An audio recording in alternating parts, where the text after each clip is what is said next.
Kyle Welsh, who's a college professor himself, joins us now with his analysis. He's a professor at George Washington University. Thank you for coming on. Let me just pick up. Good to see you, Kyle, on what Elizabeth was reporting there and how you think this plays out from here. I mean, the comment from the Congresswoman Stefanik that there's one down and two to go. I mean, how do you think it should or will play out? So there's a nuance here that's different from the typical narrative associated with a college fallout and problem that we've seen in the news. We've seen in the news where somebody says the wrong thing and they get terminated. They do the wrong thing, they get terminated, or they do something that might sound like or appear like something wrong, and they still get deal with the problem.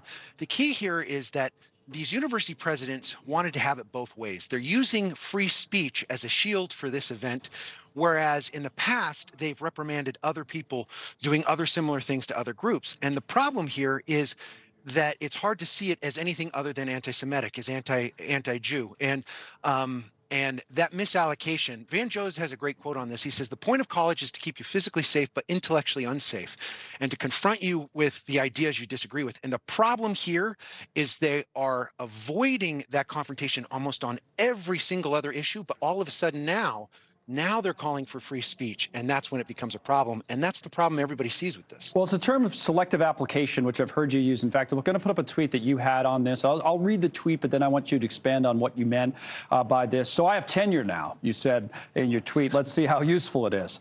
In a family discussion, someone raised an essential question about recent congressional testimony from Harvard, MIT, and Penn representatives, asking, isn't free speech about protecting even the speech we dislike? This is true.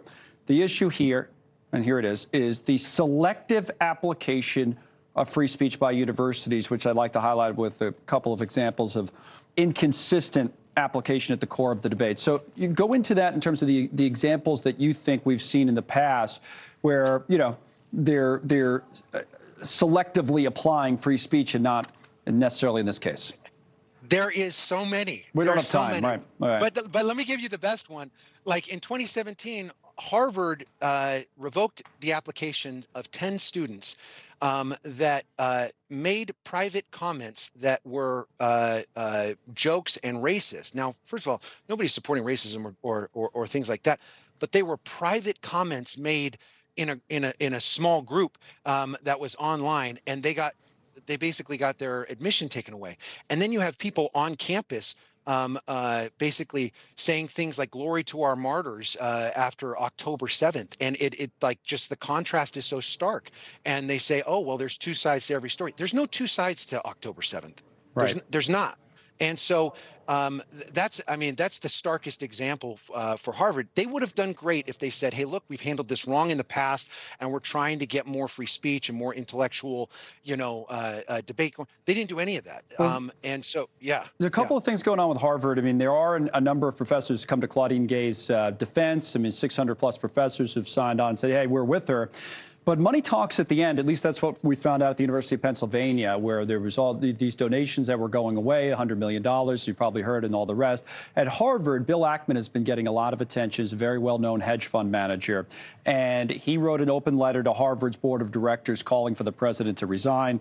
In her short tenure as president, writes Ackman, Claudine Gay has done more damage to the reputation of Harvard University than any individual in our nearly 500-year history. Now, he went to Harvard. He wants the MIT president to resign as well. But again, Ackman is a well-known hedge fund manager with a lot of money. So does that mean, because people like that say that Claudine Gay is likely to suffer the same fate as the UPenn president?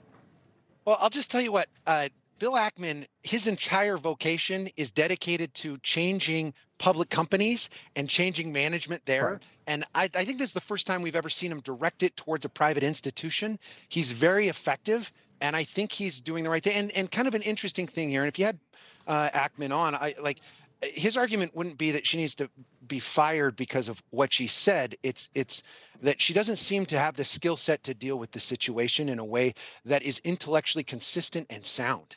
And so I as an alum, I agree with him. I agree with his efforts on this.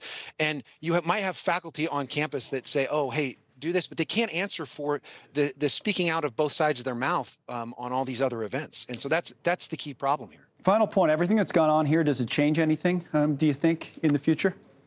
Oh yeah, yeah.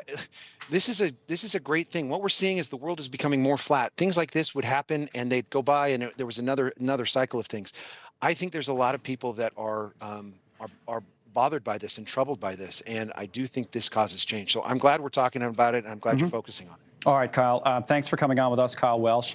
And he has a number of degrees. One of them happens to be from Harvard, and he teaches these days at George Washington. Thanks for coming on.